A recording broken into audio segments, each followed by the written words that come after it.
I mean, there's always the refugee issue. I mean, what has happened with Turkey, and one of the things that sort of permeates Nick and my's we call it almost book. Monograph is the thing. Um, Turkey's security threats have become very asymmetric, right? You go back to like let's say 1986. So, well, let's say 1985. So 40 years ago, right?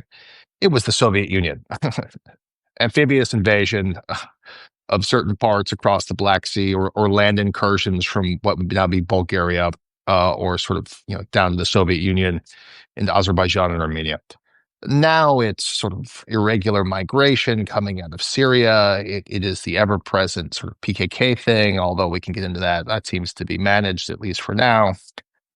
And then always these sort of silly little nonsensical stuff with the Greeks over islands, which is very important for the two sides, but sort of terms of cataclysmic, dangerous to the two countries, it seems well managed, or at least manageable. And so the only threat that I can ever sort of really put on external is still the Russians. It's that once the Ukraine war ends, however it ends, Russia will enter into a period of rearmament if they can afford it, right? And there's all sorts of estimates on when they can rearm, and involving in a NATO contingency.